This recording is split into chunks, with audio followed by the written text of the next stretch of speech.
ஆதி வீட்டு சமையல் நிகழ்ச்சியில் இப்போ நம்ம பார்க்க போகிறது கருணைக்கிழங்கு கொத்து. கருணைக்கிழங்கு 100 கிராம் எடுத்து வச்சுருக்கேன்.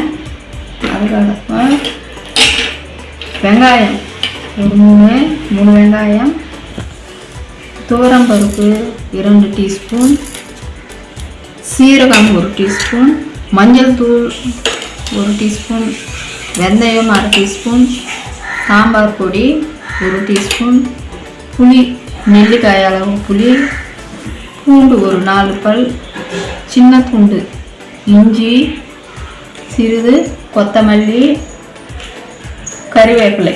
இப்போ கருணைக்கிழங்கு தோலை சீவிடணும். தோலை போட்டு வேக வைக்கலாம்.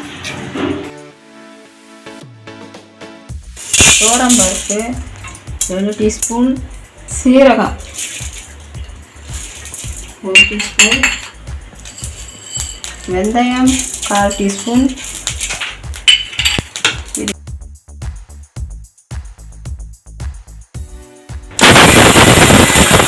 வெந்தயம் சீரகம் இதெல்லாம் பொடி செஞ்சுருக்கோம். இதை அடுத்து என்ன செய்யலாம்ப்பா. இப்போ கடாயை வச்சுட்டோம்.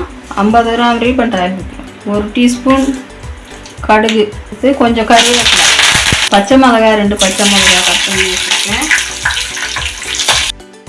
இது வெங்காயம் கட் பண்ணி வச்சுருக்கோம். இதுவும் இதில் சேர்த்துக்கணும். இப்போ வெங்காயத்தை நல்லா வதக்கணும். இஞ்சி பூண்டு தட்டி வச்சுருக்கேன். இதையும் இதில் சேர்த்துக்கணும்.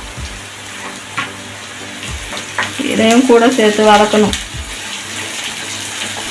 நல்லா பொன்னிறமாக வதங்கணும். வாசனை வர வரையிலும் வதக்கணும். 1 டீஸ்பூன் மஞ்சள் தூள், சாம்பார் பொடி 2 டீஸ்பூன் எடுத்து வச்சுருக்கேன். இதையும் இதில் போட்டுக்கணும். இதையும் நம்ம வதக்கணும். இப்போ எல்லாம் வதங்கி வருது. இப்போ அடுத்து வேக வச்சு மசித்து வைத்த கருணைக்கிழங்கு இதையும் இதில் நம்ம சேர்த்துக்கணும். எல்லாம் சேர்த்து வதக்குறோம். கரைச்சி வச்ச புளியை சேர்த்துக்கிறோம். தேவையான அளவு உப்பு, 1/4 டீஸ்பூன் தனி மிளகாய் தூள், பொடி செஞ்சு வச்சிருக்கிற துவரம்பருப்பு இந்த பொடியை இதில் தூண்டும். சீரகம், வெந்தயம், துவரம்பருப்பு.